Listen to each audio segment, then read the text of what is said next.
తినరా మైమరచి తినరా మైమరచి కిచెన్ ల్యాబులోన జిలేబీలు ఇమ్మత్తులు జిలేబీలు ఇమ్మత్తులు.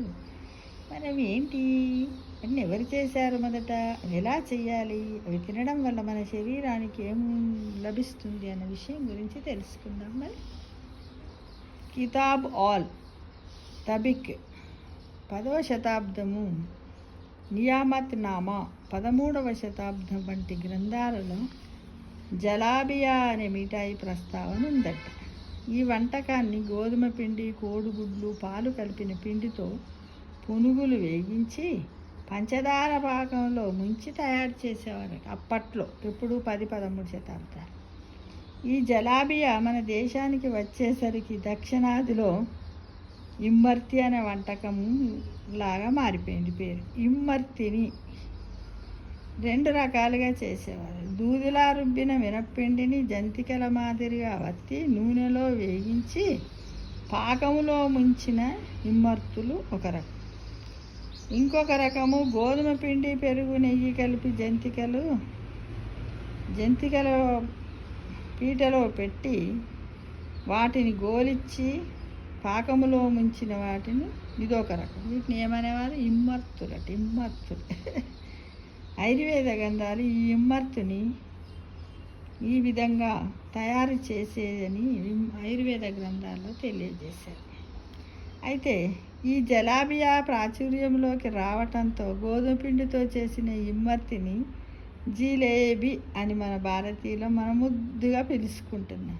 నిజానికి ఇది పర్షియన్ల జలాబియాకి, భారతీయ జిలేబీకి తయారీలో కానీ, రంగు, రుచి, వాసన, ఆకారంలో కానీ అసలు పోలికే లేదట. అయినా ఆహార చరిత్రకారులు జిలేబీ పర్షియన్ల నుండే వచ్చిందని రాశారట మిత్ర. పేరు మాత్రమే స్వీకరించారు, కానీ వంటకం మూలాలు పూర్తిగా భారతీయమై మన భారతీయులే. ఈ జలేబీ తెలుగు వాళ్ళ నోట జిలేబీగా మారింది.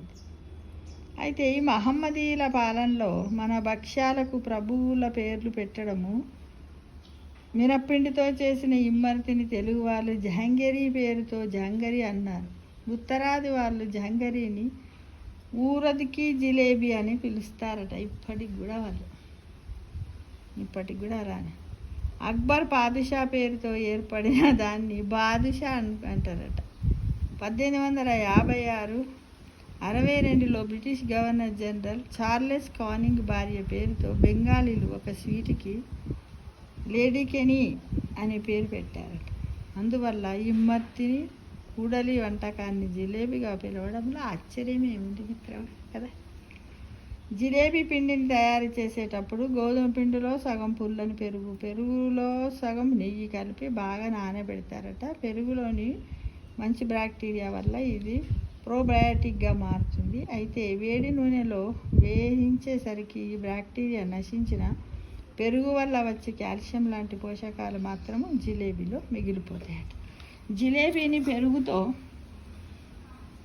పెరుగుతో తింటే కోల్పోయిన ప్రోబయాటిక్ గుణాలు సంపూర్ణంగా అందుతాయట. అమీబాయిసిస్, అతిసార, కలరా, అసిడిటీ వంటి సమస్యలకు ఇది ఉపశమనం కలిగిస్తుందట. జిలేబీని ఉత్తరాది ప్రజలు ఉదయాన్నే పెరుగుతో తినడము అలవాటు చేసుకున్నారట. శాస్త్రీయంగా తప్పకుండా పొద్దున్నే తినేవారు. ఇక ఆయుర్వేద గ్రంథాల్లో జిలేబీ గురించి ఇలా ఉంది. ఏషా కూడలిని నామా పుష్టి కాంతి బలప్రద ధాతువృద్ధి కరి వృష్యా రుచ్యా శక్షి